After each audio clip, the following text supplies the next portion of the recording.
Hello. Hey Jordan, how are you? Hey, how's it going? Good, good. Nice, beautiful, sunny summer morning here, or spring Oh, morning. looks very sunny over there. Yeah, A lot of light. a lot of light indeed. How are you? Good. I'm doing well. Just busy, I guess as usual. Just doing all kinds of stuff. Yeah, so I caught your live stream yesterday. You always seem to record and do those live streams when I'm just having breakfast or just about to go for work. So it's like a nice live drive-in concert. Oh, hey, that's cool. I was up at like a spa facility, and they have a piano up there. I sat down and played and just turned on the camera. Cool. So I've been watching you do that quite often, like over the last couple of months or even about a year or so now. You've been doing those regular live streams. And Yeah, I like it. we're talking about the Bach To Rock musician's journey concert tour that's coming up. And those pieces, they're all kind of classical because you're sitting at a real piano and not necessarily at a synth with like technical stuff. Yeah, right. And what's the actual the basics of this tour that you're doing? Are you starting purely kind of piano, or is it going to be a mixture of synths and everything, or? No, it's called Bach To Rock, a musician's journey, and what it involves is basically it's me telling the story of my musical kind of life journey and sitting at the piano as the kind of the mechanism to tell the story. And the basics are that I started as a young person. I went to Juilliard and was playing classical music and had different experiences along the way, which led me into rock music, liquid tension, dream theater, my own solo work. And I can, and the piano kind of as a musical home base for me is a very comfortable way to take everybody through that entire kind of cycle of life. Because it starts with Bach, goes into various other elements in which I play some of my solo stuff, but I also play a handful of dream theater songs on the piano, including a kind of a rock and wild version of Dance of Eternity, which is one of the more progressive things. Yep. On the piano. And actually, it's not all piano. In the middle of the journey, I also talk about my company called Wisdom Music, Wisdom with a Z, that makes cutting-edge music apps, and I do some shredding for people on my iPad instrument. That's the new GeoShred application? GeoShred, yeah, that's the instrument. So, yes, all piano except for one break in the middle, which is more of a shred fest for me, and just something a little bit different. But yeah, I've been I haven't been to Australia yet. I'm really looking forward to coming there for many reasons. But it's been really fun taking this show to various parts of the world. I did it in Europe. I did it in parts of the U.S. And it's really a chance for people to see a different side of me that might not understand, the big picture of who I am musically, that perhaps they only follow Dream Theater and know me as the kind of, keyboardist in a prog metal band. And so, yes, I do offer some Dream Theater in the night, but I also offer a really rounded, fun kind of journey through the way I kind of became who I am today. That's what it is. So I think I first heard you through Dixie Dregs and then Liquid Tension, and I was already a Dream Theater fan, and then that kind of combined together and was like, whoa, this is a good fit. So you kind of had some perspective about the bigger picture. Yeah. And even then, you might find out some things, if you come to the show that, well, I didn't know you did that, So I've heard some of the solo albums and stuff, but not a lot of them. So there's a lot of that sort of stuff that I'm really keen to check out and hear and just actually see the progression through the classical music, through everything, and how that kind of inspires you. And yeah, absolutely. Well, that's what it's all kind of about. I talk about when I first discovered any kind of prog music and the influence that it had, like when Emerson, Lake and Palmer's Tarkus kind of crossed my, ears and my brain, and how that affected me. And I play some of the progressive rock things that were really super meaningful to me as I cycle through the chronological, timeline there. So yeah, that's kind of what it is. Yeah, I kind of came through to. I'm not a musician. I'm just a lover of music and stuff. But I came to like the heavier stuff through the Salvation Army brass band and like driving brass instruments, just like heavy beats, and then mixing that with discovering a bit of jazz. Yeah, and that kind of just like threw me into that whole kind of avant-garde prog and. Oh wow. Yeah. So I find it always interesting hearing where people get their influences from that are not necessarily the places where you think they came from, which is interesting. Yeah, totally. I agree. Cool. So you're doing 6 dates across Australia and one here in New Zealand in the middle. What's your touring schedule like normally? Is it that's 6 dates back to back with 1 day off between flying back to Australia? My touring schedule, like normally, well, the Dream Theater touring is a whole kind of experience unto itself, and this is a bit more unusual that I'm hitting the road like this. It's a 3-continent tour, just me. And actually, my wife, who helps kind of manage this whole solo thing, is with me for these excursions as well.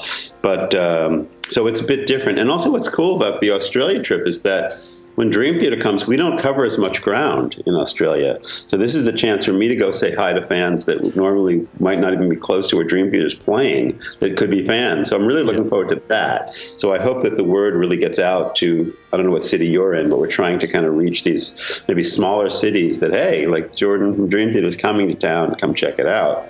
Yeah, so I'm in Auckland, and I was lucky to see you guys with Dream Theater back in 2009 for the Black Clouds Silver Linings tour. Oh, and that was the first time you'd come to New Zealand, and I'm still hoping you'll come back as a band. And Sure. Well, for now, I guess I'm coming back myself, so it'll be so you'll help me spread the word that actually I'll be coming back, playing some Dream Theater, telling some good stories, and having a good evening of music. So there's a bit of spoken word between all the pieces as well, and it's more of a discussion kind of. Well, there's definitely spoken word, because I take people through it. I'll play something, I'll kind of tell a little story, maybe something with a little bit of humor thrown in, and kind of like play the next thing and describe where I am within the path, and kind of keep it going like that. And what's beautiful is that, some of these countries I go to, English is not their first language, so it's a little harder. But in Australia, I assume everyone will understand my my English, so get beyond that will be good, right? Should be no problem. So, talking about the GeoShred and the applications, I've used Morphwiz quite a few times on Android when it finally came to Android a few years ago, and I know friends, a friend of mine, Gert, who used to work on the Eigenharp and the Linstrument, and is now working with the Moog 1 and doing all that kind of jazz, and you're kind of coming in from not necessarily customized hardware instruments, you're doing more pure software-based instruments. Right. How did you come up with the idea of wanting to actually do this? Was it just a love of technology yourself, and you've gone, is it part of your brain that's going, we can make music differently, we don't need to be constrained? Or Well, I've always been, since I got into synthesizers, I've been fascinated with them. I love them. I'm naturally kind of involved in the way that they respond, the way they work, and and I love, like, even in the old days when I first started playing Korg and Kurzweil instruments, like talking with the engineers and giving suggestions. And years back, I used to be what's called a product specialist, first for Korg and then for Kurzweil. Part of my job was to not only to show these instruments and make demo sequences or whatever, but to be involved with the operation of them and to give some feedback. So along the way, I discovered the first iPhone, which was the first time I kind of put my hands on what we could call a multi-touch playing surface. And I had some ideas right away, even though it sounded like crap and didn't look good at the very beginning. There's nothing much to it. My imagination was leading me down a whole path. And it ended up that year was the year that I had worked with a coding partner, and we created an app called MorphWiz, which turned out to be the Billboard #1 music app that year. Yep. So it was a good start, that kind of like, to allowing me to dream like that. And since then, I've worked with a number of people, all over the world on interesting ideas. As a matter of fact, I'm working with somebody on a really interesting concept right now, a kind of audio morphing that's from Melbourne, a programmer friend of mine. So, I've got a bunch of, it's funny how many contacts, friends, technology people that are in Melbourne, but anyway, this one guy that I work with a lot is there. So cool. That's always one of my lasting memories of that Dream Theater show here, is just in the middle of big synth solo solos with everything, you just kind of step away from the keyboards and walk out, and out comes a phone. And it's an iPhone solo in the middle of the town hall, and and it was just like, whoa, what the heck? This is going on there. Yeah. So what's happening in the Dream Theater camp currently? I believe work on the new album, or a new album, has started. There's a lot of energy and excitement in the Dream Theater camp because we're finishing up work on our new album. It's all recorded. It's just a question of being mixed and mastered and kind of going through that whole process now. And people will, at some point in the pretty near future, be finding out, there'll be a press release to go out and tell everybody all about what's been going on. But I can say that we're very energized. We feel like we created something really, really cool that's going to kind of bring a lot of energy into the band. Our new record label, Inside Out Sony, has been amazing. I will dare to predict it's going to be a really, great coming year for Dream Theater, with a lot of touring and a lot of excitement around what we're doing. And I'm really looking forward to it. Is there anything you can tell us about the album in its direction and shape? Is it kind of harkening back to earlier sounds, or progressing further into rock opera type styles? Or no, it's not a concept thing at all. I can tell you kind of what I've told some people already, although there's not a whole lot of information that's available to the outside world at the moment. But it's kind of like, we got everybody all together just to be involved, and we just kind of revisiting the core of what we think is the core of who we are and the sound, and just getting kind of all forces kind of in there to create, the power that we want to put out there. And that's where this album is coming from. Where the last one I'm extremely proud of, The Astonishing, was a wonderful compositional, creative, kind of project for John Petrucci and I, and of course for the band. But John and I wrote it, so we wrote all the music and everything, and he wrote all the words and the story. So that was great to get that out there, and I'm very proud of the music. But now we're coming back more towards a band energy, and it's really fun and exciting. Is it a double album or single album? I'll leave it at you will know. One song, 3 albums, 3 CDs. Yeah, right. Yeah.